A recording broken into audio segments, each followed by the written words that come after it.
Hey everybody, welcome to High Side, Low Side. Zach Kortz here. I'm joined, of course, by Spurgeon Dunbar. We're so happy that you accidentally clicked on the wrong podcast and are listening to us talk about motorcycles. Today's topic is loud pipes save lives and other Moto myths. There is no guest today, I'm sorry to say, so it's just you're stuck with the two of us. You're stuck with us, yeah. Yep, for the foreseeable future. Just a quick background, because the title is sort of self-explanatory, sort of not. How do we get where we are here, Spurge, with the Moto myths? There's no rhyme or reason. There's no science behind this. Basically, what we did was we sat down with our producer, Chase Kabashik, yesterday. You know him, you love him. Every now and then we make him stick his face into the screen. But he and Zach and I sat down and we're like, what are some of the things that people talk about with motorcycles that, you know, frankly, just aren't true, or maybe they are true, or maybe we just have strong opinions on them. So again, not necessarily a lot of science going on here, but we thought it would be a fun episode to just kind of walk through some pretty strong opinions that you can find on the internet. And for from us to you, there are some strong opinions on the internet that we found. So the internet is nothing if not a place for people to put their strong opinions. So yeah, anyway, we're going to talk through some of that stuff and where those things may have come from, if any of them are based in reality. And along the way, we might even present a little bit of science. Maybe. No promises there. But, you know, it could happen. We want to under-promise and over-deliver. So That's I'm gonna promise you that we have no science in this episode, but there might be a little bit that we over-deliver on. But before we jump into all of that, before we get into the news pieces and the T-shirt giveaways, let's get in a word from our sponsor, Motul. And if you remember, I think we started this about a month ago now. Zach and I have been riding against each other in a friendly and lovable challenge to benefit the Pediatric Brain Tumor Foundation's Ride for Kids. We have concluded that, and Motul's getting brought into this because we also wanted to get you, our listeners, involved with this. And Motul is going to put together a gift package for us to give away to one lucky winner today. And this is going to be Motul oil and Motul chain cleaner and Motul leather cleaner and bug cleaner. Like, we're going to make sure that you've got all the Motul goodies to make your motorcycle shine, as well as your favorite, as well as your personality gear. Yeah. So just a big call out to Motul. I want to thank them for helping us, one, produce the podcast, but also thanks to Motul for helping us pass on the love and the goodies to you folks out there. And the winner today. Yeah, so we're going to draw a name from a hat. Those of you that submitted proof that you registered for Ride for Kids or donated, sent us an email. We're drawing from all those names out of this lovely Viking hat that is very silly, and you will see again soon. I believe. Yeah, don't. Yeah. So put what's his name's name back in there? No, it's all in there. We got them all. I got a whole pile of names here. So the silly Viking hat. If you are watching this on YouTube, because Zach and I are tallying up the miles we've ridden, Zach is officially the loser of our contest. Because Spurgeon cheated, obviously, but it's not important. I rode 1,700 miles on a KLR 650, and also 300 of the miles that I rode in addition to that KLR were like a hard rock enduro on a 350. And I feel like for next year, if we do this again, we need to have like an off-road multiplier. Like if you ride 100 miles off-road in a rock garden, like that's got to be worth like 300 street miles. So either way, I didn't cheat. But Zach, if you tune in to the comments episode, we like to do one comments episode a season. That is going to be episode 11. Zach is going to be wearing a funny outfit, which is going to include this Viking hat as well as this comedic bow tie. Now, I don't want to give everything else away, but like we've got a funny little outfit that he's going to have to wear for that episode. But without any further ado, Zach, you want to give me a countdown? Oh, I'm going to pull a comment. Sure. I'm going to pull a name from like a drum roll. Yeah, give me a drum roll. Is this working? Just give me a 3, 2, 1. That's not working. Give me 3, 2, 1. 3, 2, 1. Draw the flipping name. Who wins all that sweet Motul stuff, Spurge? Tell us, please. All right. So the winner today is Peter S. Peter S. Peter. We have your email starts with M3 and it ends with @iCloud.com. We're obviously not going to give away your entire email address to the public because they'd be knocking down your door for your free Motul stuff. They'd want to steal it from you. But Peter S., we are going to shoot you an email, and we're going to get your bike's information, and we're going to make sure that you get hooked up with a giant Motul gift package. But really, I just want to say thank you to all of these amazing winners, or these amazing people that contributed to our contest. They donated money, and they helped raise funds for the Pediatric Brain Tumor Foundation's Ride for Kids. Yes, indeed. So a tip of our Viking cap to all of you. Thanks very much, and congratulations to Peter for winning all that sweet Motul swag and stuff. That's cool. And again, thank you to Motul for all that they do. For all the lubricating they do. So, on the topic of winners, we always give away a T-shirt or two here on High Side, Low Side. It's the thing we like to do. We're just swimming in T-shirts. Too many T-shirts, not enough time. So, as a friendly reminder, if you leave a review on Apple Podcasts, we select one at random. Actually, that's not true. It's not random. It's the one that makes us laugh, or we feel like the person deserves a T-shirt. So we'll pick a review or two from Apple Podcasts and give away a T-shirt. So I want to take the first one because for some reason I represent with this person. I don't know why. Do you know why? No. I was just say this goes back to your childhood in Vermont, alone on a farm, having no friends. Is my guess. That's my guess here. The mention of my childhood in Vermont is actually apropos the second winner. Yep, I know. That's why I did it. Oh, that's why you did it. Okay, smart. Okay, so the first winner is M. von Hammersmark, who writes in and says, I moved to LA from London, and I don't have any motorbike friends here, but I do have several vintage project bikes I'm fixing up, and this podcast gives me much needed company in the garage to nerd out about bikes. Thank you for the companionship. So, M. von Hammersmark, we hope that... which is a really European name, by the way, right? Like, he moved here from Europe and is M. von Hammersmark. Well, there's I believe a district in London called Hammersmith. Isn't that right? There's the paper. Is that where the paper comes from? Whatever.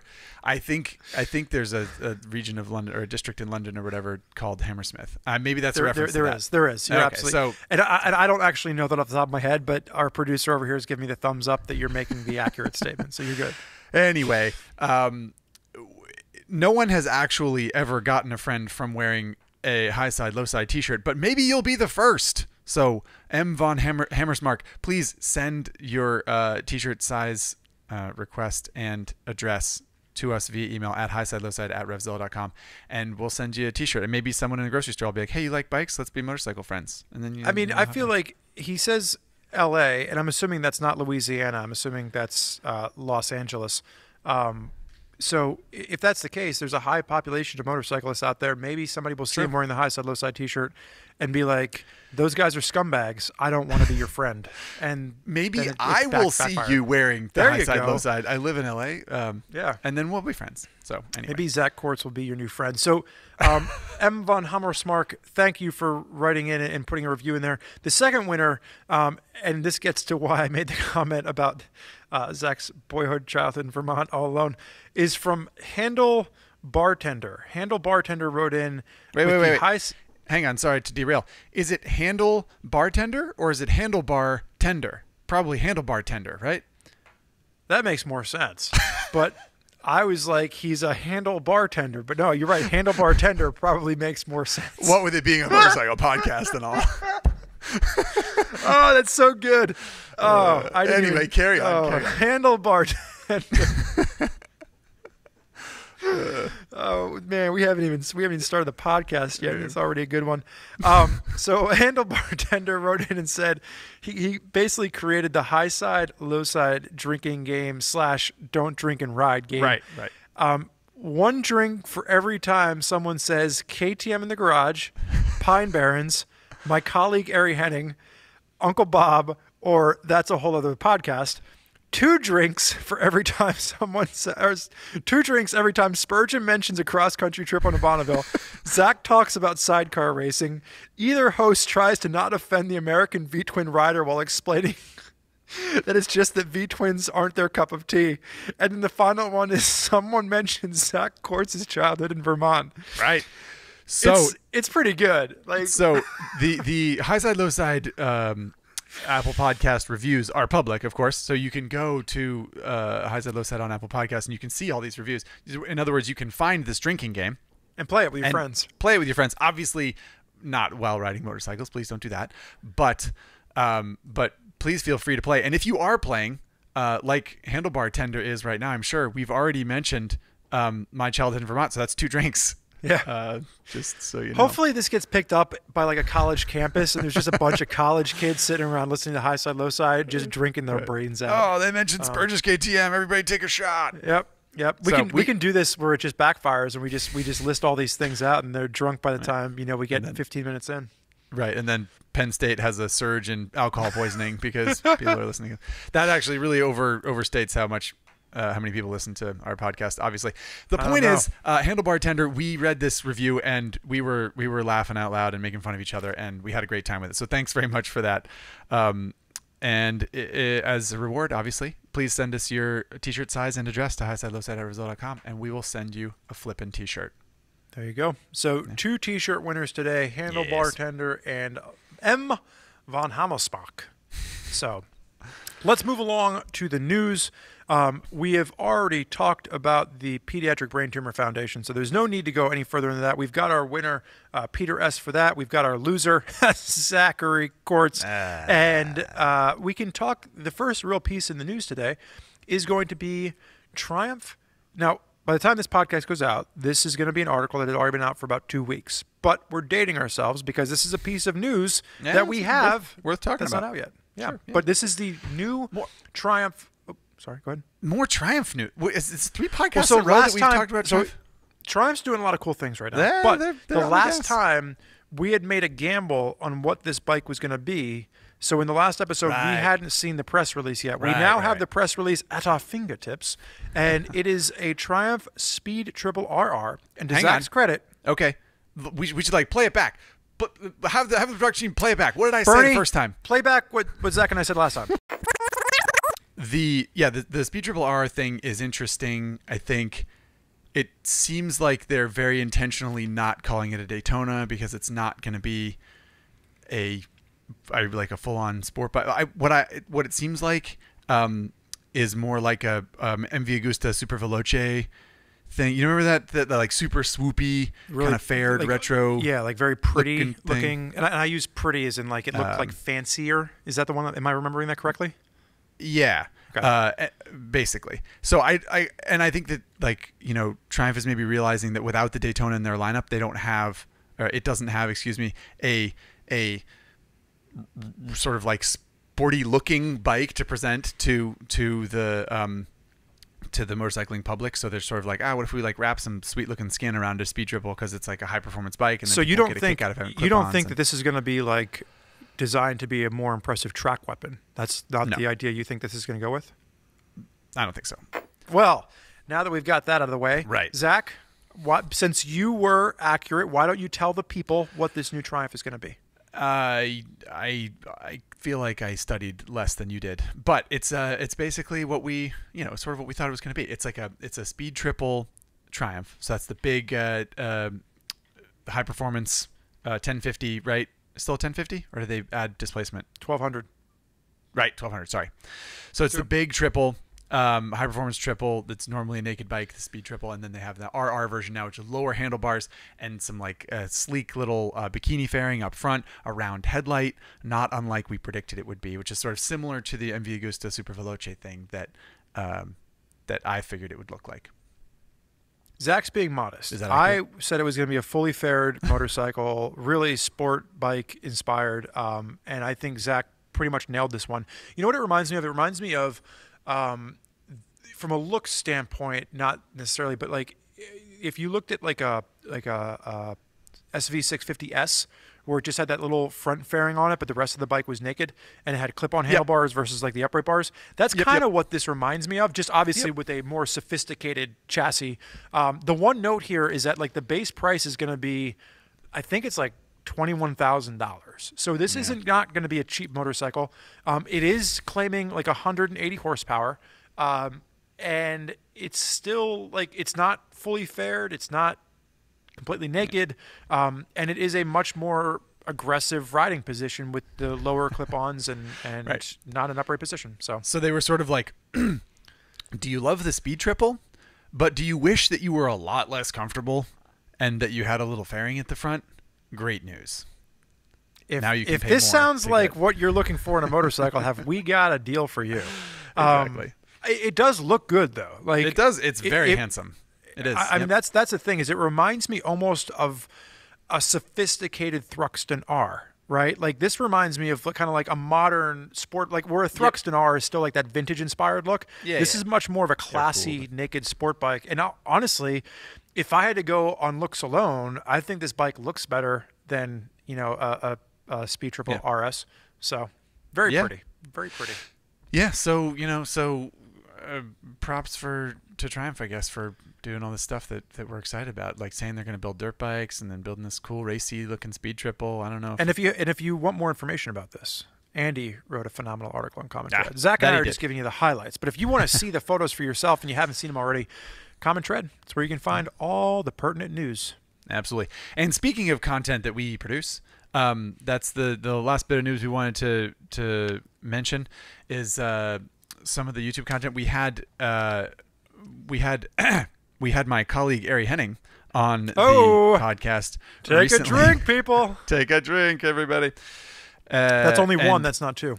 We didn't mention when he was on really his YouTube show, The Shop Manual.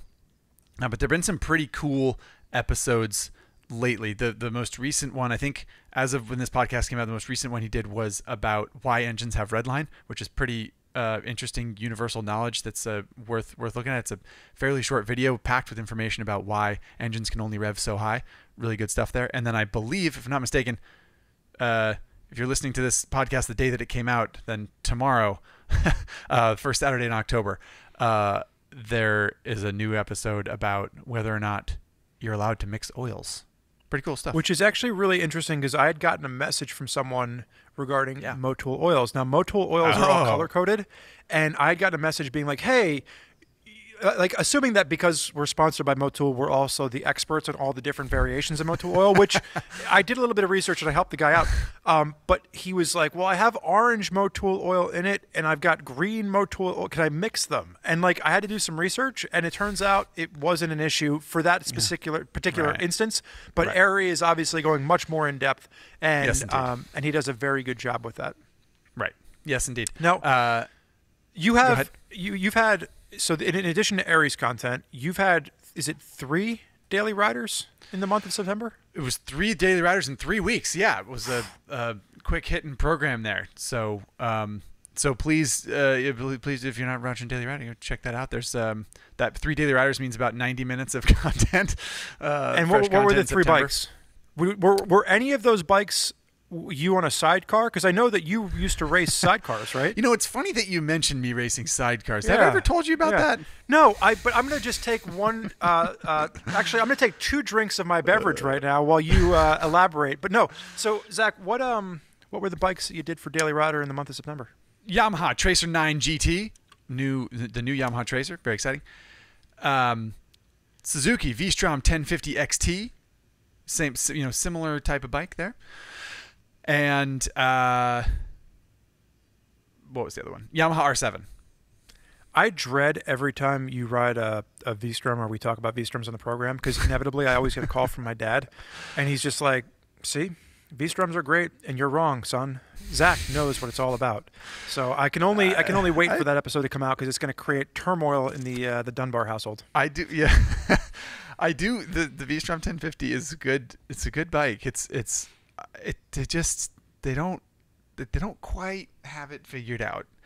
Over at Suzuki, as far as I can, just really quick, the windscreen adjustment is you can do it by hand. So it's a little tab that you flip up this little cast aluminum tab, and it unlocks the windscreen, and you can slide it up and then flip the tab back down. Are you familiar with this? Have you ridden? Do you know what I'm talking about? Yeah, I know what you're talking about. Yeah. Can you? what's wrong with the tab? Tell the people what's wrong with the tab on the V-Strom 1050 XT.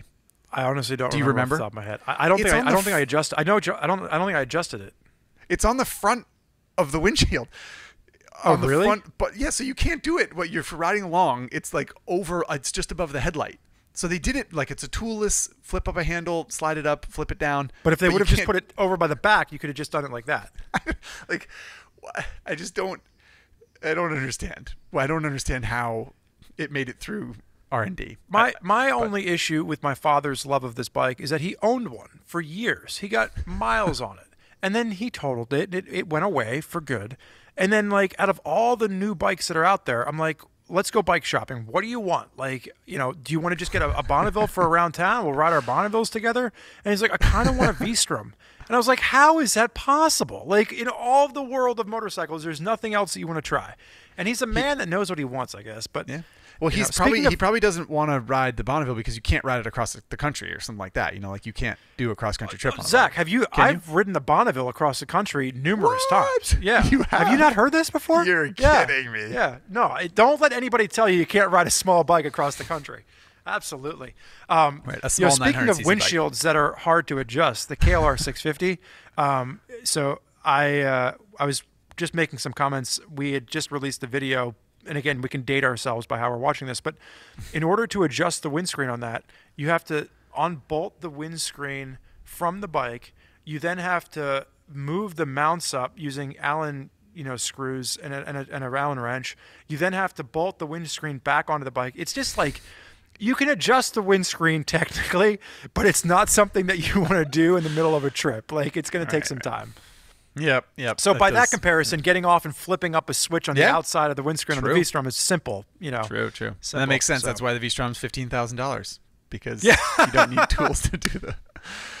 Okay, for the love of all that is good and holy, gracious, let's move on to the actual topic. Yeah, Sorry, some could say that's a whole other podcast, Zach. I mean, which by the way, I very intentionally lace in that's a whole other podcast to this because I feel like that's a fun way to sort of tease other things we might talk about. I love that whoever it was there picked up on Handlebar Tender, picked up on the fact that I always say that. So that's pretty fun. So Spurgeon Dunbar, motorcycle myths. We're going to start with perhaps the most prevalent motorcycle. I don't know, not even like urban legend. What is it? A common refrain, you might say. Something that is often repeated in the motorcycling world. There are stickers made at Sturgis, all this stuff, right? T-shirts. And it says, what does it say? Tell the people what it says. It says that loud pipes save lives. That they do. So there's two ways to look at this, right? The loud pipes save lives crew will say that having a motorcycle be loud is part of what helps a car understand that the motorcycle is nearby and will therefore be less likely to turn in front of them or turn into them or merge over or whatever, right? So to a certain extent, it makes sense. Would you agree? I think that people. Yes, I can understand people's argument for it, right? Like, I can understand people saying that if my motorcycle is louder, people will know that I'm there. But I want to give you a brief little story. I was coming back from the KLR 650 launch, and I hit the area just north of like LA. So what is it? Is that the 15 that comes down into LA from Barstow? Yes. Yep. So I'm coming down the 15 into LA, and I'm lane splitting my way down because there was traffic coming into the city, and there's a guy in front of me on a Harley Davidson, and instead of just lane splitting, and like credit to Los Angeles, man. Like I've seen the etiquette of drivers in LA improve so much over the past few years. Yeah. And like when I'm lane splitting, people are moving out of the way. They're giving me space, and I'm just cruising. This guy is literally rolling down through traffic at 15 miles an hour, clutch in, gunned on the throttle, just making an obnoxious racket because he doesn't want to actually know how to lane split and work his way through traffic. He just wants to be as obnoxious as possible to scare people and get them to like freak out and move over. Right. And it was so annoying. And I was embarrassed as a motorcyclist for him riding behind him because I was like, people are going to think that I'm riding with this and I'm not. Like that guy's on his own. This man does not represent me. No. So I think for me, like, that's just one example where this guy's probably like, well, loud pipes are making me heard and allowing me to be safe. Right. And like, there's a better way to do that. So yeah. Well, that's a whole other podcast, right? The whole like motorcycle entitlement thing. Like that bugs me too, where in California, you're allowed to filter through lanes and you're allowed to move slightly faster than traffic moves if traffic is moving slowly. And I appreciate that. I like that.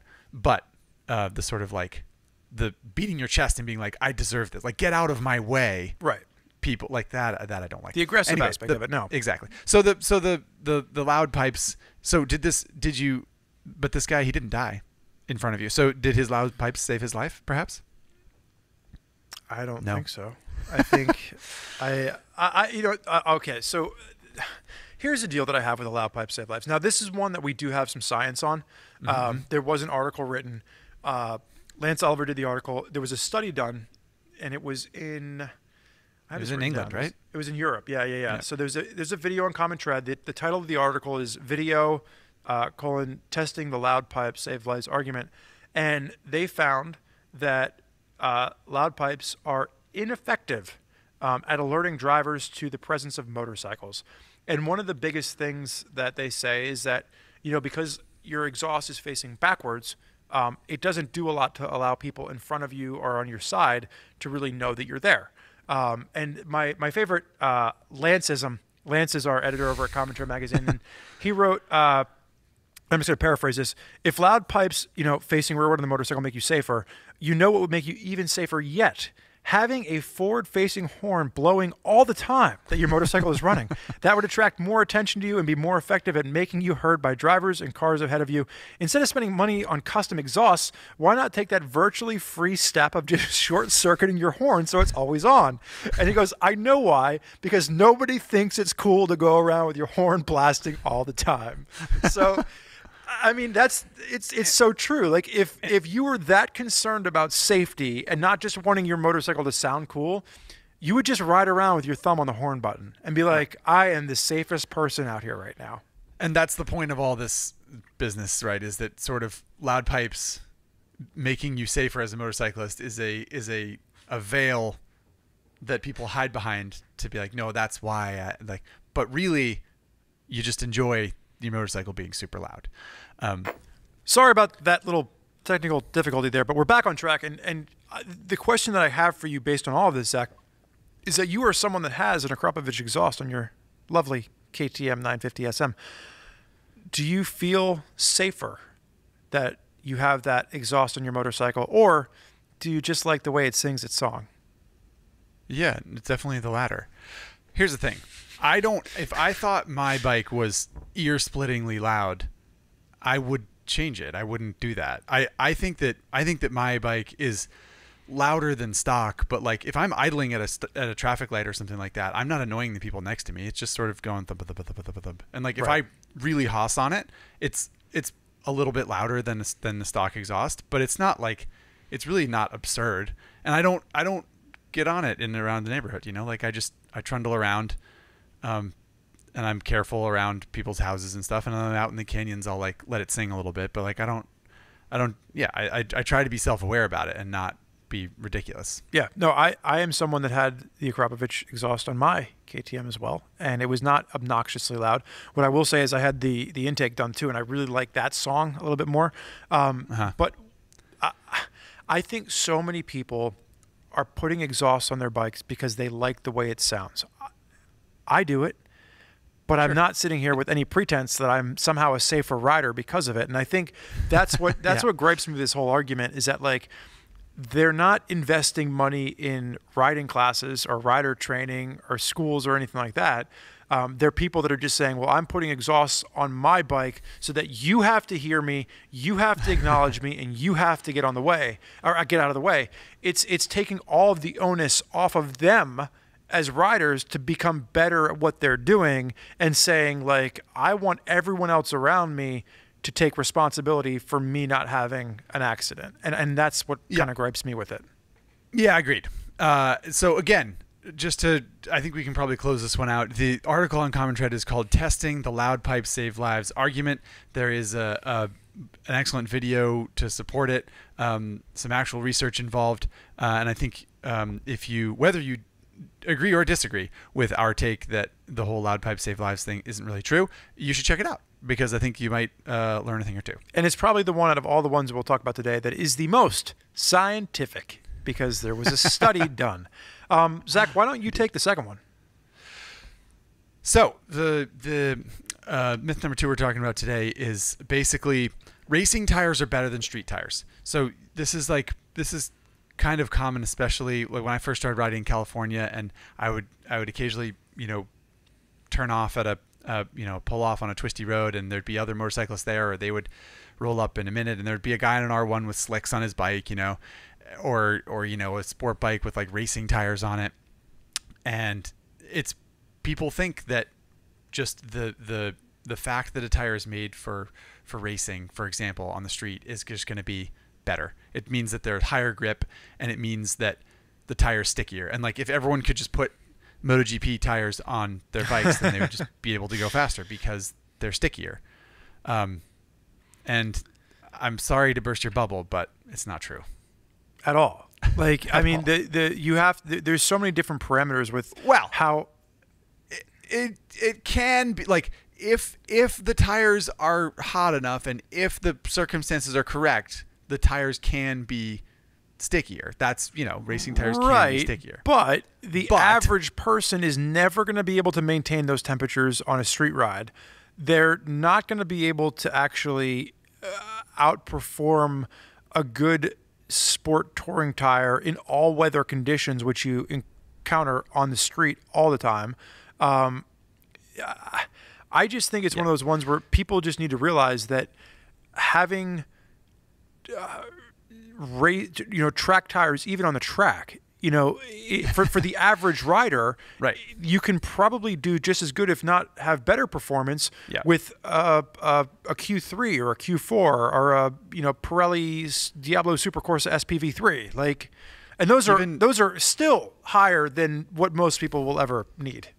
Yeah, there's a few layers here. One, as you point out, if you're going to your first track day, you don't need track tires. If you're going to your third day, you don't need track tires. If you have a dual compound sport touring tire, that's going to be totally fine. You can just have a street tire. It doesn't have to be super high performance. The other thing about I did put in the caveat, like, if the tires are hot enough and the conditions are correct, those tires are stickier. And someone could be saying, like, well, I ripped through the canyons on my ZX6, so like, I'm definitely using that race compound tire to its utmost. But yeah, the thing is that the temperature isn't, you're really unlikely to get that performance out of that tire with the type of riding that you're doing. And to take it a step further, MotoGP tires, for example, are so hard when they're cold that they're dangerous. It's like actually difficult to use them. They're like, they don't stick at all. The only way they work is if they're really hot and a professional rider keeps them really hot by riding at a level that only they can ride at. So like, if Spurgeon or I tried to ride it, or you, listener, tried to ride a MotoGP bike, almost certainly what would happen is you would fall down and you'd think, like, I barely leaned over. What the heck happened? Like, why did I crash that bike? Doesn't even make any sense. It's supposed to be able to go super fast. It would probably be because we didn't make the tires hot enough.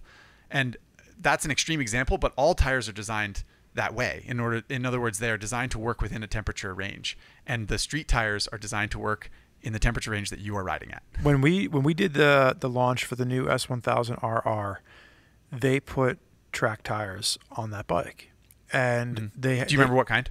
I don't, off the top of my head. I'm sorry, I don't remember which kind. Something German, probably. Wunderbar. Yeah, but the problem that I had with it was, for these tires, they're running them at such low pressures because they heat up so extreme that for the first few laps out too, it was, at least the way that they set them up for us, you really have to get the tire hot for them to expand. So the first lap or two, it's like riding on a flat tire. I hated it. And the flip side of that is that when you go to California Superbike School on the same S1000RRs, they're running Dunlop Q3 Pluses. And right, which is like a street hypersport tire. Yeah, and trust me, out of all the track days that I've done, Q3s, Q4s, Diablo Supercourse SPV3s, like I've never once been like, you know what I need? More performance than this tire is providing. That's the problem. It's not my riding ability. It's the tire's fault. Because I mean, like I've done track days on the stock Ninja 400 rubber, which is like a cheap little GPR 300, I think it is from. Yeah, it's a Dunlop GPR. Yeah. Dunlop, is it GPR 300? I believe it's Dunlop. Yeah. Yeah. So, yeah, that's a great tire. And like Ari did this. Ari went to my colleague Ari Henning went to the Ninja 400 launch, and I remember he came back and he was like, "Dude, I railed on those tires. I couldn't believe." Oh, he went out. Yeah, so that's one of the early bonding where he wasn't my colleague at the time, but he was slowly becoming my friend at the Ninja 400 launch. But no, I think that's a perfect example of like there's so many people that get caught up in the performance of tires. And frankly, like most of these tires that we're riding today are better than our ability. And I think if you were trying to make tires an excuse 10 or 15 years ago, you might have had more of a leg to stand on. But, you know, Ari also wrote an article about why you should use a sport touring tire as opposed to a hypersport tire. And for the average rider on the street, you're going to get better performance for all the riding you're doing, both for longevity and for sticky grip on something like you know, a Pilot Road 5. I don't know if they're called that. I think they're just Road 5s now or Pilot 5s, but you know what I mean. The Michelin Road 5. Yeah. Then you will on some of these other sticky tires because there's no siping. So if you do hit some gravel or a slick spot or a puddle, it's not going to give you what you need. Yep. Yeah, absolutely. And just to circle back really quick, the title of that article on Common Tread is why you should buy sport touring tires instead of hypersport tires. So if you go on Common Tread and search for sport touring tires, you'll probably find it. It's one of the first hits. And it has a great breakdown of exactly what we're talking about here. Before we move on, we should say, too, because we hinted about this in the news, but there is another project that Ari's working on for the shop manual where he's actually testing tire born-on dates as well, because that's another big myth that we see a lot of. And I don't know if we have it on this particular list, but like there's a lot of people out there that get all up in arms about the tire that they received was 2 years old and now their track day is ruined and they can't go ride. And I've ridden on older tires on the track and I've never had an issue, but I don't want to get too far into that because Ari's actually doing an episode where he gets a set of older tires and he does a bunch of testing, and I will leave it up to Mr. Henning to debunk that particular myth. Yeah, or bunk it, perhaps. Yeah, there you go. Maybe he's going to bunk the hell out of it. It'll either be debunked or it'll be bunked. Yeah. Or can it be whatever? You can be debunked and bunked. Or what was this? You ever watch 10 Things I Hate About You? You can be underwhelmed and overwhelmed, but can you ever just be whelmed? It's a little blast in the past for all you 90s kids out there. There you go. So it's not super fun to hear that your dope racing tires aren't as good as your Uncle Bob's sport touring tires. Hey, if I was playing the drinking game, I'd take a swig right now. Hey-o. So moving on. The myth number 3: a skilled rider can stop faster than ABS can. Do you agree or disagree with that? A skilled rider with no ABS. Faster. Do I disagree? Do you agree? Like, how do you feel? Do you agree or disagree with this one? Well, here's. I'm going to start with I hate to answer your question with a question, but this is a tricky thing because it has been tested over the years numerous times, and ABS, people's ability to brake hasn't advanced much in the past 20 years. The human being's ability to slow down a motorcycle with their own feel, with their own hands, their own cognitive ability is largely the same. ABS technology has advanced hugely over the past 20 years. It's advancing currently, right now. Somewhere there's a team of nerds we're in a dark having room. This conversation. There are people improving ABS right now. So I remember 10 or 15 years ago, a sister publication at the time, Super Street Bike Magazine, did a test about, can you brake better, faster than ABS can? And it always depends on the bike and that kind of thing. But the findings of that test were that on dry, warm good pavement in perfect conditions when you were ready to make the braking maneuver, an expert rider could stop faster than ABS. First of all, that was 15 years ago. And second of all the things I listed about perfect conditions. And this is one that I can back up 100%. I always leave ABS on unless I'm, messing around or I'm at a track day or whatever. I like having ABS on. I believe it is better. And the reason it's better is not that I don't trust my own ability to slow a motorcycle down. It's that you're never ready. Yeah. Right? That's the big issue here. You're never ready for panic braking. When you feel it kick on, it's already too late. Like right. No, but I'm serious. Like I remember there's one distinct memory that I have of it engaging at a racetrack, and it was a sharp left-hander, and someone in front of me just panic braked, and like I was trying to get around him, and I came on the brakes too, and I felt that front wheel do the little. And you I was feel the like, pulse in the lever? Yeah. And I was like, that's because I was already leaned in, and I was trying to get, I was able to get around him, but, or her, I don't know who it was. But like, that was that moment where I was like, I came on, it was a panic moment, and you come on, and if it would have been turned off, it's already too late, So I think I would agree with you on that in most situations, even if there's a little bit of braking that you can do better than the computer and ride a faster lap time, it's not worth that one moment where you would have laid it down and just gone sideways. Yeah, the only time I truly don't want ABS is when I'm on a racetrack or actually racing. Like I raced an R1 a few years ago for a couple rounds of club racing, and I pulled the fuse on the ABS so that I could just not have any ABS because it was interfering with my racing and going into corners a little bit.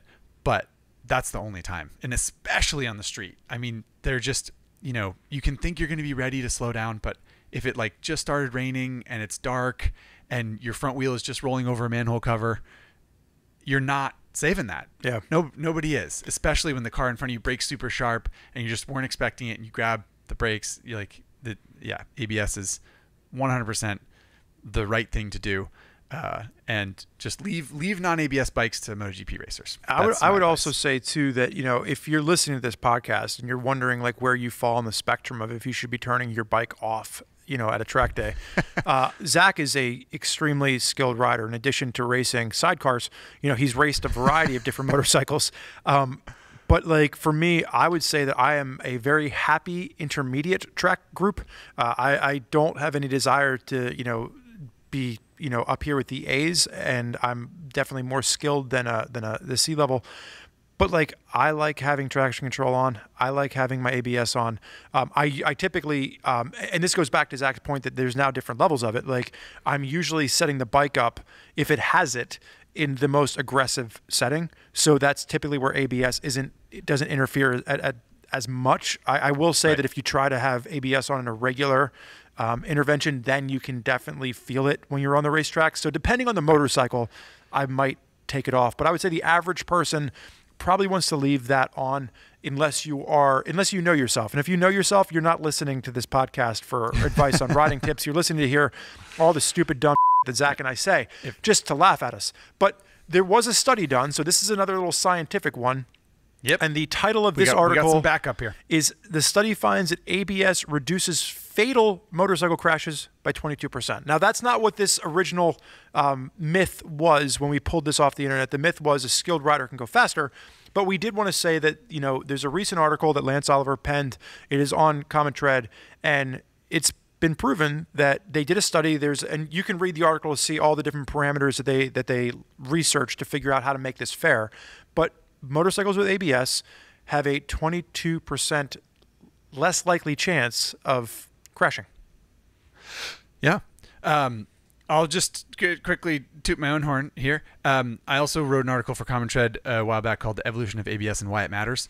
And that is, if you're interested, I just did a little bit of research. I talked to some people at Bosch and at Continental about how the evolution of ABS has gone over the years, and it speaks to the point that it's just advancing so quickly now, especially the software in the past 5 to 8 years.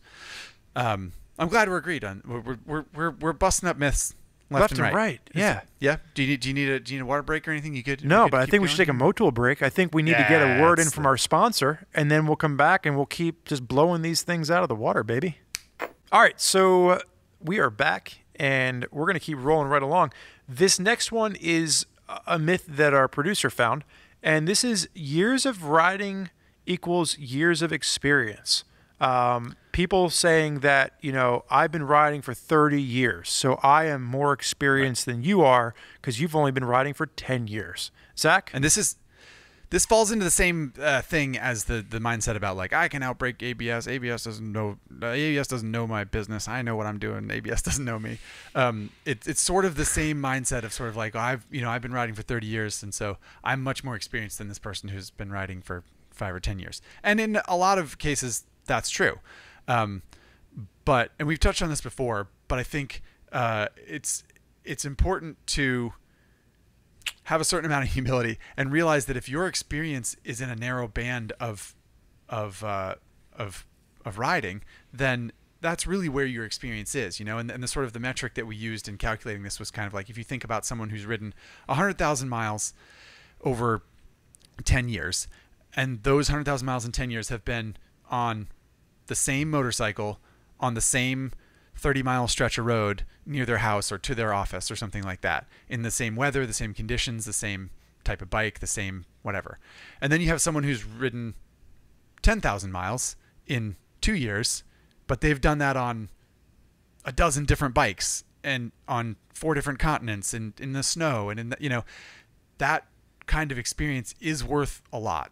And it's not, it doesn't help you as a motorcycle rider to think, oh, well, I've been riding motorcycles for this amount of time, and therefore that is the amount of experience that I have.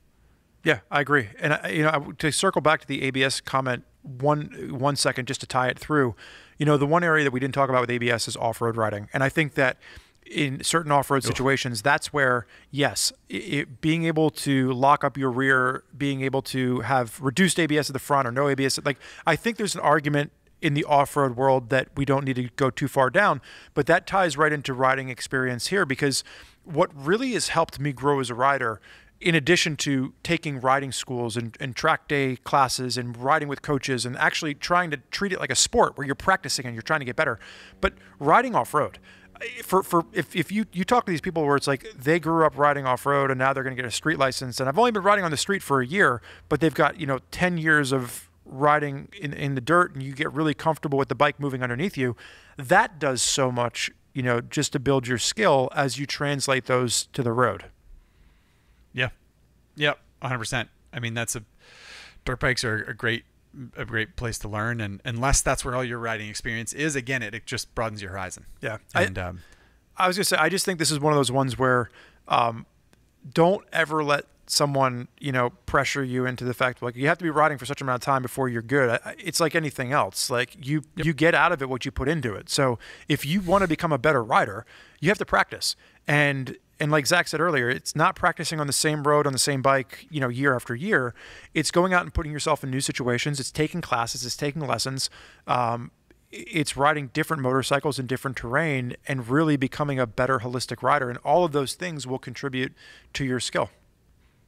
Yeah. So I think the two takeaways, right, are exactly what Spurgeon said about, don't think that what you've done is, not important if you've experienced all those things. And also don't let, if you're talking to some old, some geezer who's been riding his whole life. Wow.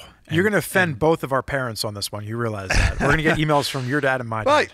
No, I think honestly, my dad would be one of the people to admit this. Like, my dad does have a wide range of riding experience, and he's ridden all over the world and with a passenger, without, and in terrible conditions, and on snow and ice and all that kind of thing. But he would be the first one to admit that he rides mostly on empty Vermont roads on his old BMW Airheads, and he's not near anybody, and the conditions are what they are. And that, if he went into a city, he would be, even though he's been riding motorcycles for decades and decades, and he has who knows how many miles under his belt, and he's won racing championships and whatever, he if he went into a city, he would be less experienced than someone who rides in a city every day. Right. That's the that's you the bottom had line, told and the he would know story. that. You had told the story before about you were doing a Daily Rider episode, and your dad was watching it, and you were like, "Well, what'd you think of the bike, Dad?" And he was like, "Well, honestly, son, like I was too busy being terrified about you lane splitting. Like that seems to me like it's crazy." And this actually he gets was more jealous, I think, than he Oh, was is that like, what it was? That looks great. Okay. Not that he has traffic in Vermont, but whatever. Yeah, but no, I think it's one of those ones where it's like that's going to take us right into the fifth myth with the lane splitting aspect and riding in the city, because you know, it is a completely different kind of riding. And like I said, when I come back to Los Angeles, I love it. I thrive on it. I'm just like, how people in LA don't all ride motorcycles? You're all morons, because you could get around so much faster. I was leaving Barstow, and I was supposed to meet our video editor on the West Coast, Stephen Gregory is the one that was producing our KLR video, and I was supposed to meet him at 4 o'clock. I was leaving Barstow, and it was like, you will arrive at 5:32, and I was like, oh, that's gonna be tight. I'm gonna be an hour and a half late. I got there at 3:42. Like the estimate on Google Maps was because I was going to be sitting in traffic. It doesn't factor in. There's not like a little button on Google Maps where you can pick that you're on a motorcycle and you're lane splitting. Like I shaved almost 2 hours off of my ride to meet Steven and give him this footage, and it was amazing. It was amazing. Like if you live in Los Angeles and you don't ride a motorcycle, you're an idiot. Like that's all. Right. So we're well into myth 5 here. It's safer to stay in your lane than it is to split lanes. So would you say, like, you enjoyed it? Were you being safer? Was it safer? I think that there's a lot of, this is one where like I think there's science on both sides of it. I think people have done studies in a lot of different ways, and they can say you can actually be safer, you cannot. For me personally, I think it's safer. I don't like just sitting there looking in my rearview mirror, waiting to see if somebody's rolling up behind me, or if somebody's just drifting forward because their foot isn't fully on the brake and they're looking at their phone. I want to be moving. I'd rather be moving.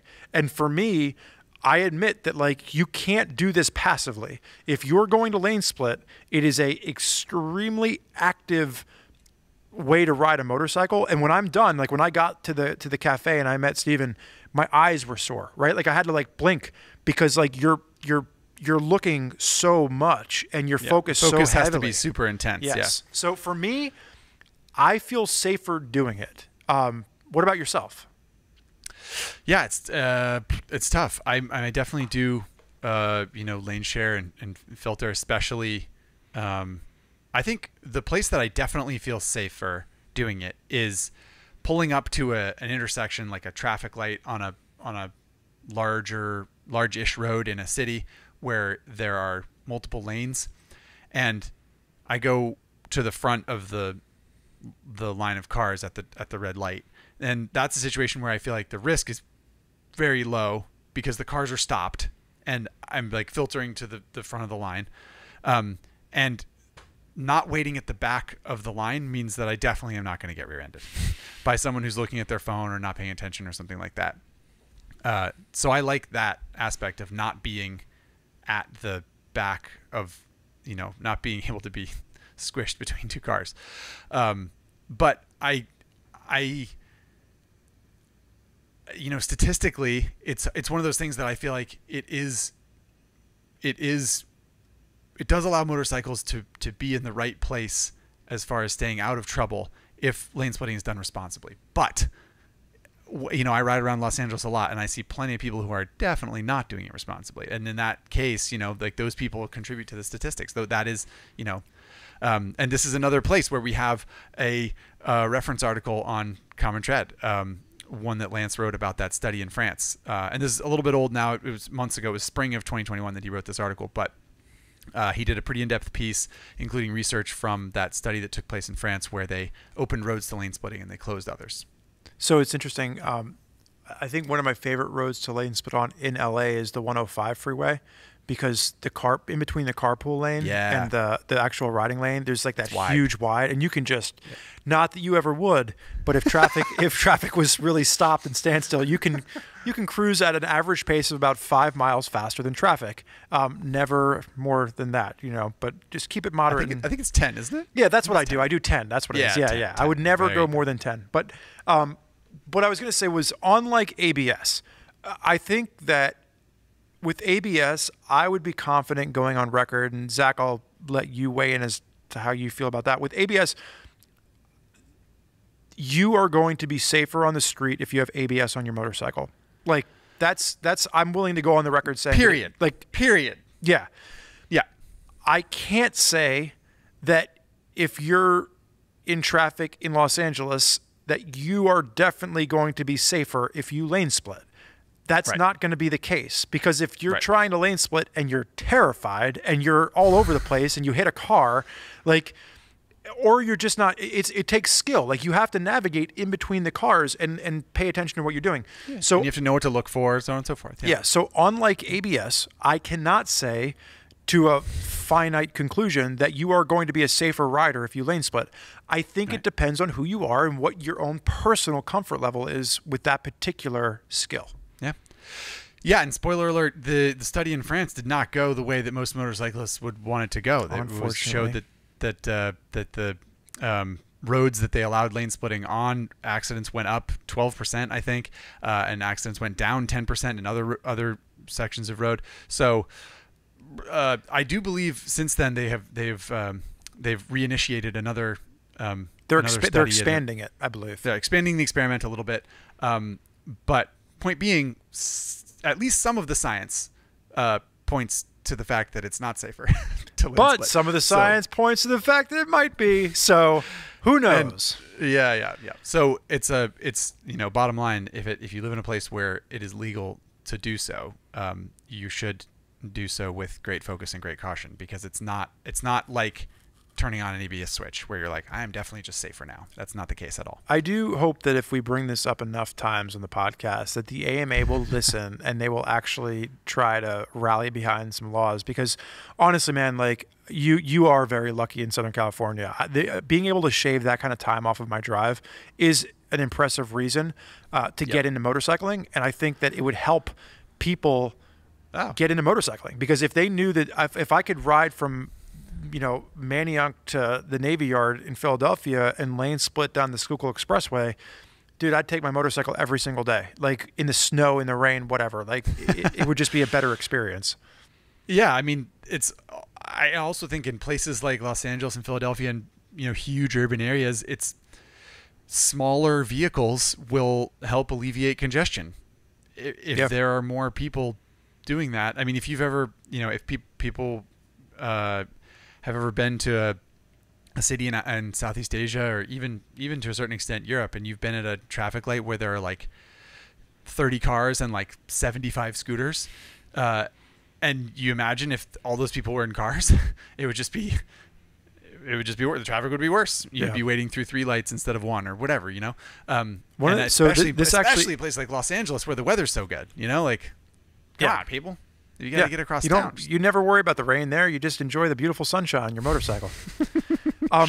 So we could actually tie this right in with myth number 6 on our list.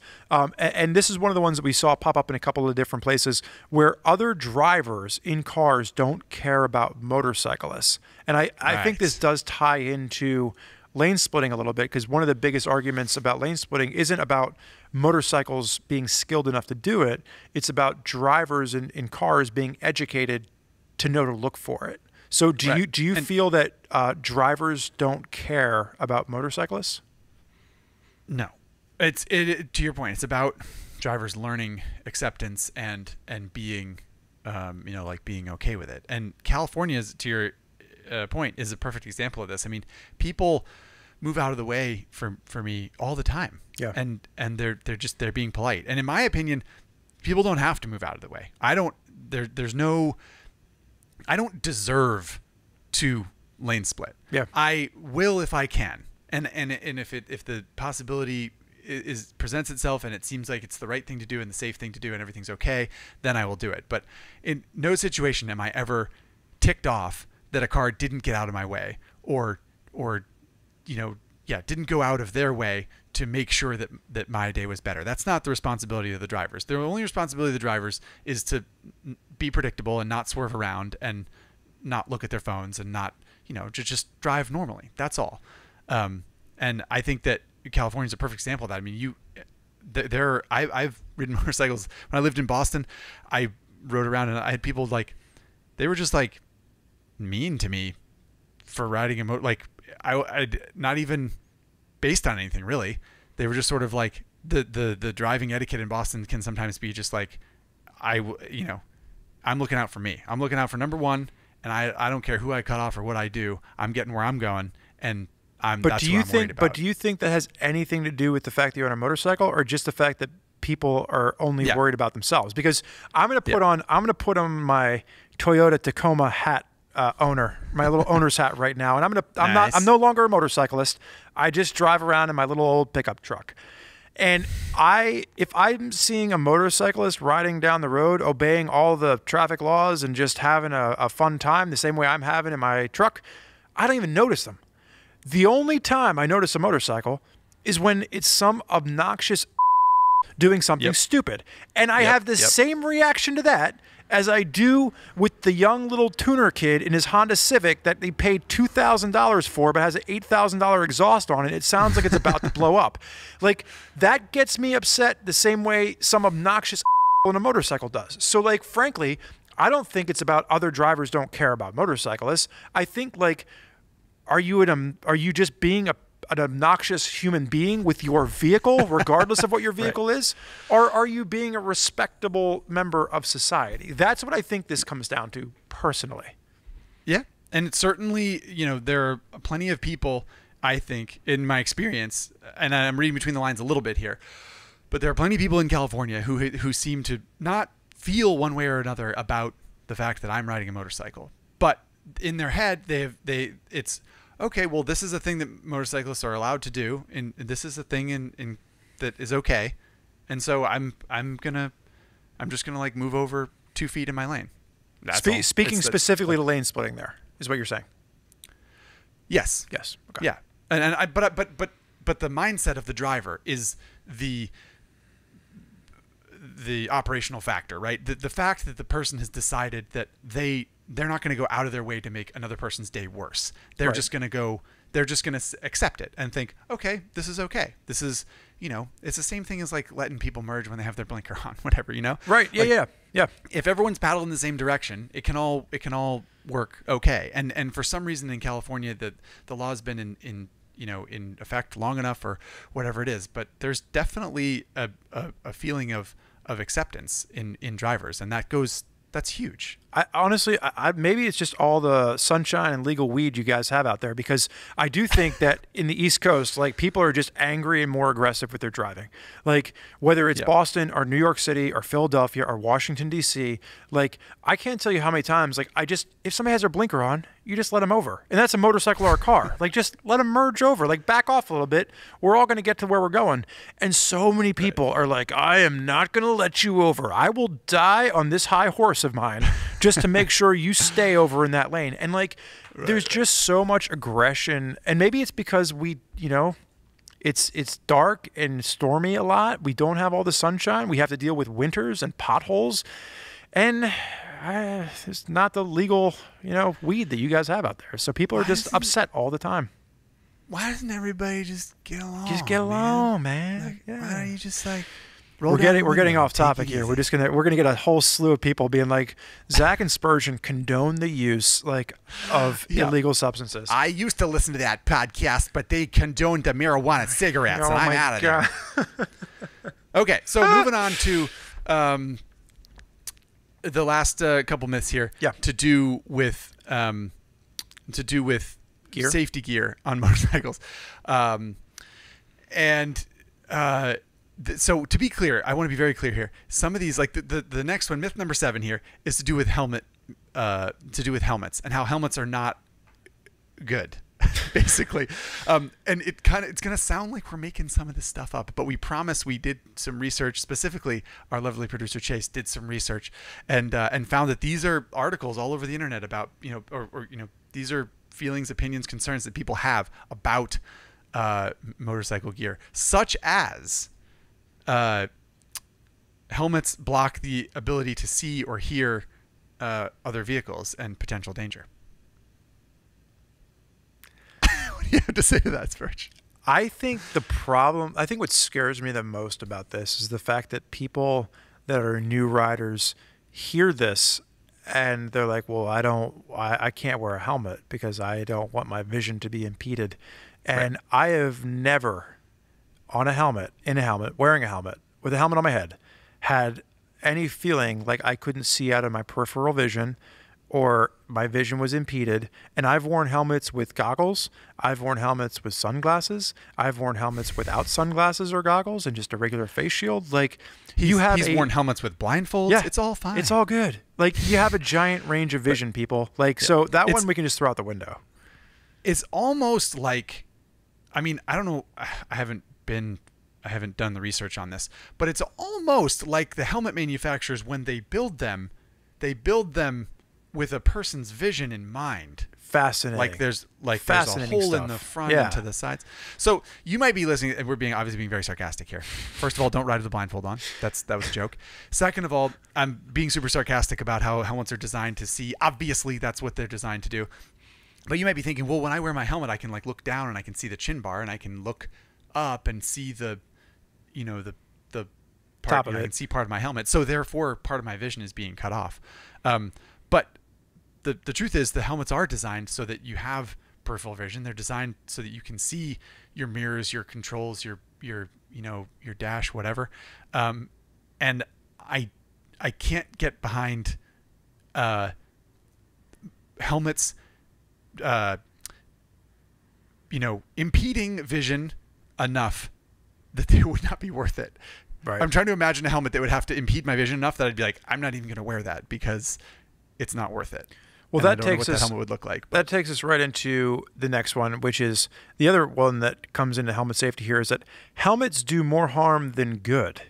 Mm-hmm. And there was a comment that we had found where someone was talking about the fact that they just leave you brain damaged when you could have just died. Right. That is a very, very morbid thing Right. to But like say. that's the that you can find on the internet today. And if you had been sentenced to execution and you had some options for ways to die, and one of the options seemed like... Pause for 1 second. So I have no idea where you're going with this, and I just want to say to the audience that like we didn't rehearse this ahead of time. But go back with your... So there's an executioner, Zach. Continue with your story. I just want to be clear that not rehearsed. If you had a death sentence and you'd been sentenced to execution, and one of the methods seemed like it might leave you brain damaged and not dead, I can understand you being concerned that that's not what you want the outcome to be. But let's remember that riding a motorcycle is not that.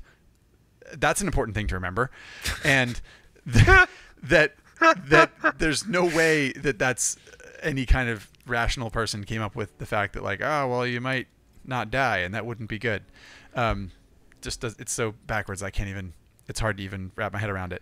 But I will say another piece of this was people say, oh, like helmet will contribute to injuries because it'll catch on something, or like your helmet will like break your neck instead of, whatever, instead of helping you. And to that, I would say there are, when I road raced, there was oftentimes a broken collarbone is a very common thing to happen in motorcycle racing as far as injuries go. Not that it happens all the time, but it is a common injury that riders face.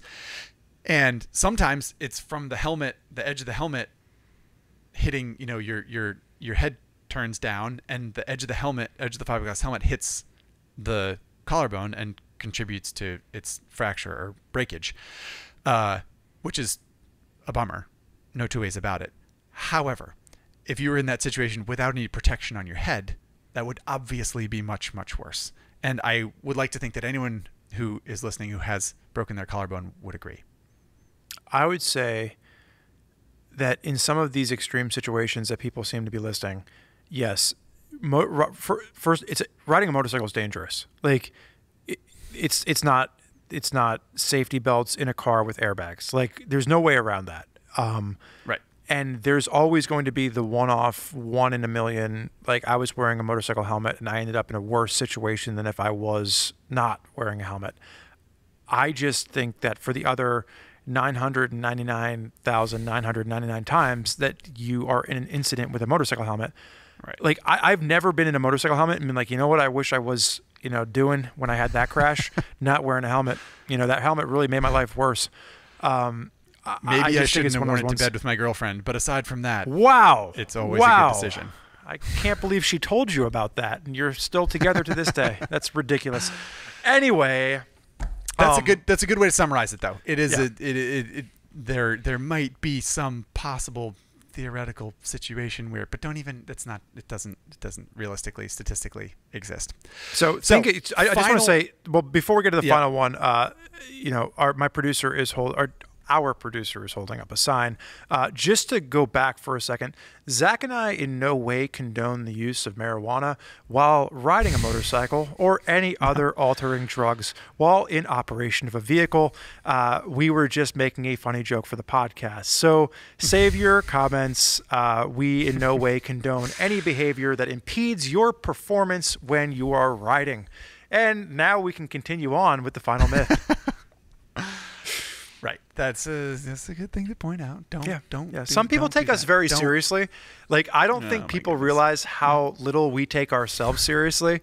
But based on some of the comments that we've seen rolling in or the reviews, people listen to everything we say in a way that I wouldn't normally expect. Right. Obviously, always be sober when you're riding a motorcycle, for the love of Pete. So, final myth. Spurgeon Dunbar. Sometimes... Okay, I'm putting on my controversial internet hat. Ready? Here goes controversial internet Zach.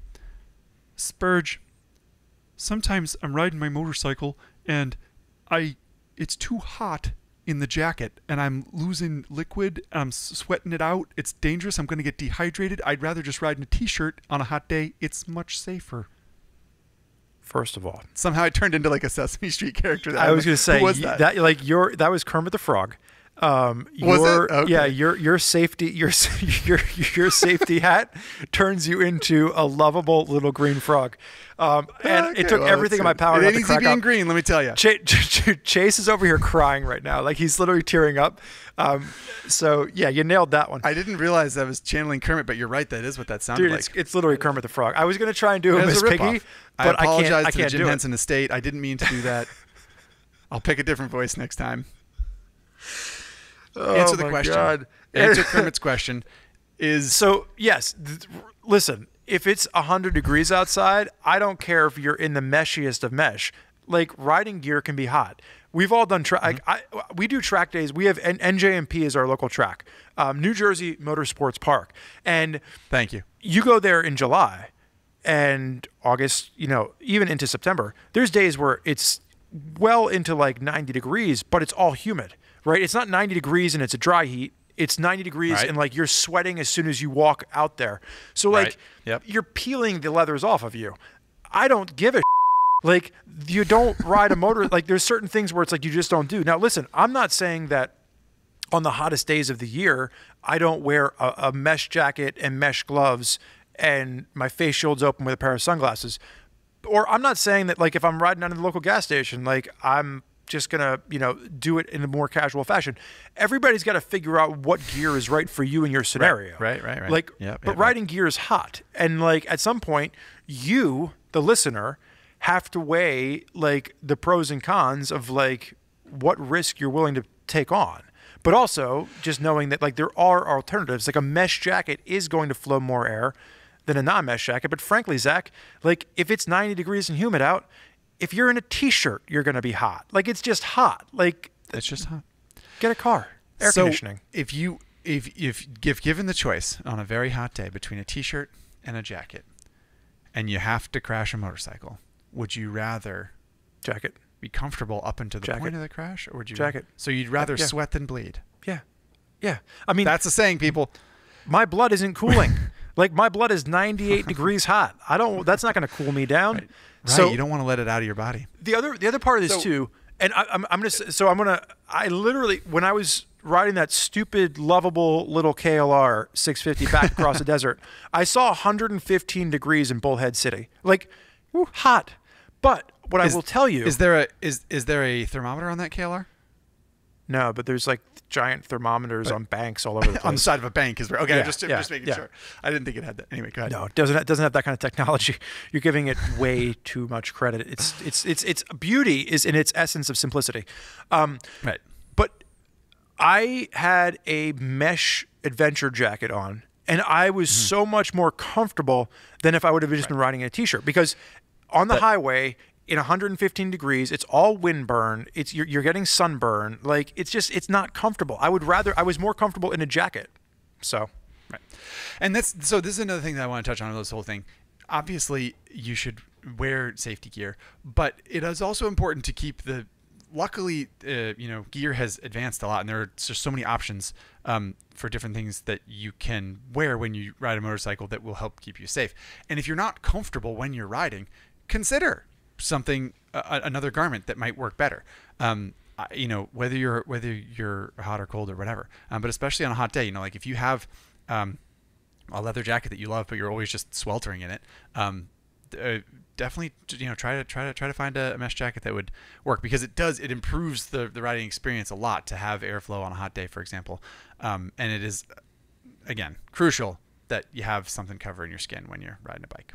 And I do want to say that a lot of this gear actually can add to comfort. And the example, I have two examples. One, that particular trip, I was wearing a sweat wicking like base layer underneath, and I would get to a gas station and I would take the shirt off and I would soak it in the sink and let it get full of water, put it back on, and then it was like a little mini air conditioning. So I was safe, I was cool. Now, if you're going to like a family birthday party, you probably don't want to, take your, favorite polo, drench it in water and show up soaking wet.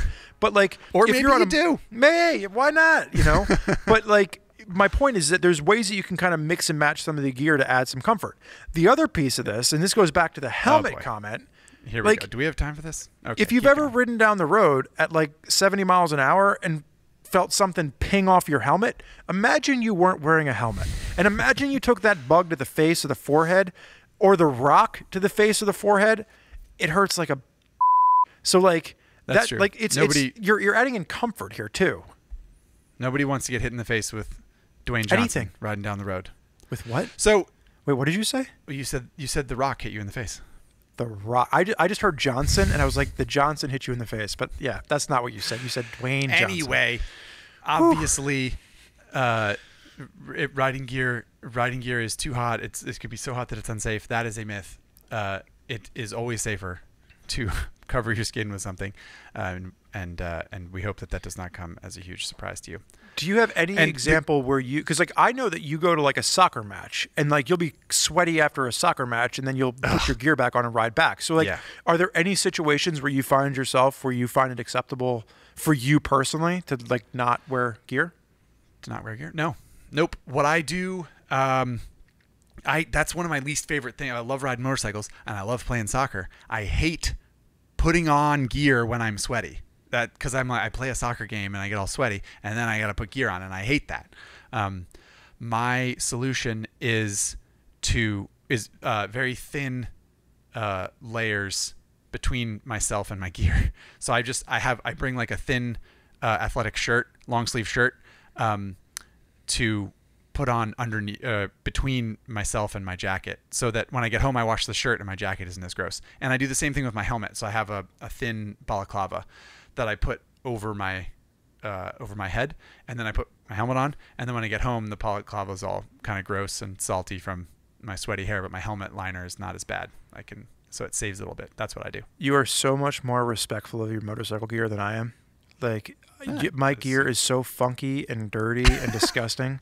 Like I actually brought in it was funny. So I had brought in a helmet. We were wiring it up with a new camera rig, and Chase was like, our producer was like, what the hell? Why is this helmet still wet? And I was like, well, I rode in it yesterday. It's probably just sweat. It's just like, it's still wet. He's like, this is disgusting. And I was like, yeah, it's probably still sweaty. But I will say, I don't do what you do with the balaclava, but I will pull the liners out from time to time and wash them. You put them in a bucket of water, a little bit of shampoo, and get that oil and grease right out of there. If your helmet has a removable liner, that's a good thing to do as well. Anyway, those are our, whatever it was, 7 or 8 Moto myths, some of which are founded in reality, some of which are complete insanity. We hope that you learned something and had fun listening to us chew that over. But now it's time for your voices to be heard, dear viewers and listeners. The high side, low side listeners' comment section is upon us. And the first comment comes in from Jacob. And Jacob has a question about speed wobbles. Jacob wrote in and said, speed wobbles are truly terrifying on his longboard skateboard. He can only imagine that it's probably much more terrifying on a motorcycle doing 130 miles an hour. You should never be doing 130 miles an hour on a public street. I'm sure Jacob's talking about a track day. Sure, yeah. Jacob did not specify, but presumably doing it so on a closed circuit. Jacob's been reading a lot about how to control a speed wobble, and he's been pulled in a lot of different directions. Speed up, hammer on the brakes, let go of the handlebars. Everything makes absolutely no sense for controlling the wobbles. So if he's flying down the highway and it begins to wobble, what should he do? Well, I'm going to, you read the questions first. I'm going to let you answer this one. Why don't you just tell him what the cure-all you is should take speed wobbles? I think you take the answer to this one, Zach. I insist. Please. I couldn't do it. No, you've been a host longer than I have. Jacob, the answer is Zach and I don't have a great answer for you on this one. We actually spent a lot of time talking back and forth about this, and I think the answer is twofold. There's not one right answer. To be able to resolve this issue. I think part of it just comes from experience and being comfortable with letting the motorcycle kind of move underneath you. But really, I don't have an answer for you. I honestly, I'm trying to think back. Like, it happens to me all the time, and I'm trying to think back of like what you do. And really, for me, it's not panicking. I think not panic is the same thing. Roll off the throttle. Right. Do not slam on the brakes. Do not. Gun the throttle. It's more of like roll off the throttle and let the bike just kind of steady itself. So there's a few things going on here. First thing I want to address, Jacob. If your motorcycle, or anyone actually, if your motorcycle is wobbling at speed on any kind of consistent basis, something is probably wrong with your machine. So this, speed wobbles, tank slappers, as they're sometimes called, because the handlebars go back and forth and slap the tank. That is not a normal thing for you to have to deal with as a motorcycle rider. So the fact that Jacob has not experienced this is good. It goes to show that Jacob is largely riding safely and his machine is in a good state of tune. They can happen. One of the reasons that they happen historically can be from, I don't want to go too deep down this rabbit hole, but can be from the fork compressing and the rake and trail numbers becoming askew, right? So when the front of a motorcycle compresses, the trail that the front end has can disappear, and that means that the front wheel is more likely to weave back and forth, because your front of your motorcycle is set up to track straight from the manufacturer, and when it's in normal operating conditions. But if for some reason you put a wheelie down very harshly, like we may have seen videos of this years ago of guys on a GSXR doing a wheelie down the freeway, and then it slams the front end down and it goes into this crazy speed wobble. Dude bro was asking for it to a certain extent, because the chassis was being asked to do something that it doesn't normally do, and it was put under extreme stress. The other thing is that steering dampers were super popular for a long time, and to a certain extent they still are, but really motorcycles now are manufactured so that they don't have, like, I can't remember the last time I experienced this. Can you, Spurge? Like, I definitely have ridden bikes that had the wobbles, but nothing that's been manufactured in the past 10 years. I've been hit with like wind gusts and things like that, where I think it's probably a similar feeling for a lot of people, where like the wind will kind of send you into a bit of a wobble. I've read, I think it could be something as simple as like tire pressure. It could be something as simple as like if you have a saddlebags in your bike and you got a bunch of weight on one side and not the other side, like that can do it. So there are some simple things to check. Front tire pressure, front tire wear. If you're approaching a stoplight and as you're decelerating, you feel the bars wiggling in your hands, and it feels like the handlebars want to like keep wobbling and turn into something kind of scary. Check your front tire tread, because sometimes you'll see this like cupping and sort of odd asymmetrical wear in the front tire.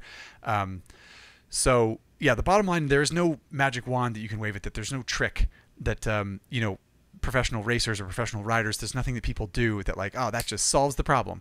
Most of the reason that the riders that experience that get out of it, if they're very good at it, is that they've had some experience with it before. They know to stay relaxed. They know not to panic. They know to sort of try to ride it out as best you can. But I would say what you shouldn't do is don't speed up, don't hammer on the brakes, and don't let go of the handlebars. Like if anything, it's like Jacob.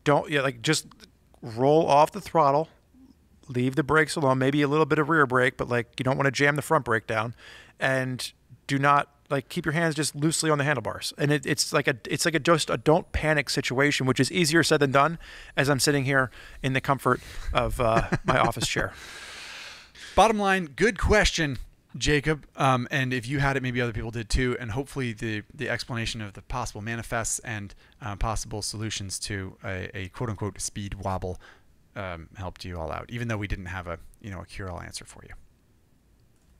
Want to take us into the next one? Next comment is from Ninja 3.0. Ninja 3.0 is very disappointed in the high side, low side crew. He's mad at us. Is mad. He or she, we're not sure. Yeah. Is mad. Ninja 3.0 says, I have left comments on many of the YouTube versions of this show. I'd really appreciate timestamps of some kind, whether that through YouTube's built-in function, the description, the comment section, whatever. You guys aren't listening. You're not responding. So please help me and use timestamps on your media.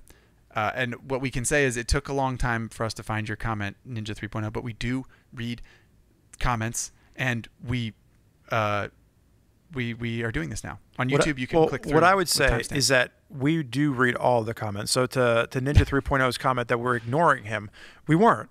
But it takes time to implement these changes. So it was a great suggestion. To all the viewers out there that are leaving comments, that are writing in emails, that are leaving reviews, Zach and I do our best to read all of them. But keep in mind that high side, low side is also a very small fraction of our job, and there's only so many hours in the day. So just because we read a comment doesn't mean we can respond to a comment, and just because we've read a comment doesn't mean that we're not taking action to do something about it. Mm-hmm. So with Ninja 3.0's comment, we have implemented the timestamps on YouTube. It just took us a while to find some personnel to be able to handle that task because it's a time-consuming process. You manually have to go in and put those in there. It's a great idea, and we appreciate the comment, but just be patient with us. It takes us, a little bit of time to get some things rolling. Cut us some slack.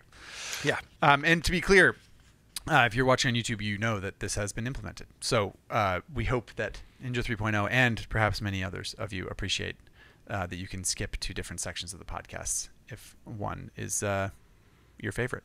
I don't know why you'd ever want to skip over anything. I put it on and I just listen to it in its entirety. Skip over anything that we say. It's just pure gold, start to finish. The final comment today comes from Brandon, and he likes to say, it starts off by saying, dudes, first off, love the podcast. Keep doing what you're doing. We intend to until we're drug out of here kicking and screaming. My question is, what do you think the role of the dealership sales are to the buyer? He's looking at Brandon's looking at a Tiger 900. He's done a good amount of research on what he's looking for, and he doesn't think that that's an uncommon thing nowadays. I agree with him. If I go to the dealership, I've done my homework. I know what I'm looking for. So I would agree with you up until that point, Brandon. He does think that that knowledge is taken for granted from salespeople. When he asks about certain features, how they function, how to adjust different settings, salespeople look at him like he's crazy, like he should already know how to do all of this. And he feels like nobody's actually there to sell the bike anymore. He wants to know what we think. What do you think, Zach? Do you feel that that's true? So, yeah, I agree with what he's saying. It's very common for people to do the research. There's YouTube, there's the internet. There's so many resources for people that if they want to buy a Triumph Tiger 900, they can go, they can memorize the specs, they can figure out the things they like and don't like. They can determine the features they like and don't like. Excuse me. However, if a person at a dealership this is my opinion, if a person at a dealership is not treating you, Brandon, or anyone with some kind of respect or answering your questions, or if they're making you feel like you're stupid because you don't know about a motorcycle, or if they're saying, I don't know, I don't need to explain that to you, just look it up on the internet, you're having a bad dealer experience. They're not doing their job. Someone who works at a dealer, Spurgeon's worked at a dealer, so maybe he can correct me if I'm wrong, but if you work at a dealer, you should be working with the person regardless of what their knowledge base is. 100%. Like, it sounds to me, Brandon, like you're having a bad dealership experience. And I, like Zach mentioned, I started out, before I came to RevZilla, I worked at a dealership for a couple of years, and I always prided myself on, as soon as there were new models released, as soon as they're on the showroom floors, I wanted to know as much about them as possible to be able to answer any questions that came up. And I think that any good dealership is doing that. I know when I was just starting off, I didn't know what a petcock was, and I had an amazing dealer experience. So they walked me through and they explained what that is. It's not what you think it is. It's actually something very motorcycle related. But it's one of those things where, like, to this day, I have my favorite dealerships in the area that I go to, and they're the ones that can explain to me the questions that I have, because Zach and I don't know everything. We're still learning. Every time we go to a motorcycle launch, we're the ones there with a list of questions that we're asking because we want to have the answers. And we do our best to pass them on to you. But I think that the person that should know these motorcycles the best are the ones selling them, and they should have those answers. And I think that there's a lot of, this is in itself an entirely other podcast that I think we could probably get into. But I think, Brandon, you're having a bad dealership experience, and you should probably see if you can find either a different salesperson at the dealership or maybe a different dealership entirely if you have that option available to you. Well said. Well said.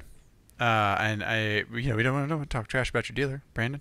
But we don't know who they are, better. so we're not naming any names here, on high side, low side. Mike at South Bay Motorsports. Just kidding. I have no idea where Brandon lives. But you know Mike, and that guy's a real piece of work. So that guy, don't get me started on Mike. Okay, that is 3 high side, low side viewer and listener comments addressed. A whole bunch of back and forth. Just a friendly reminder that we did get these comments from YouTube, from emails sent to highside@revzilla.com. And please do leave your thoughts, your comments, your concerns, your questions, because it helps us have a better podcast. Yeah.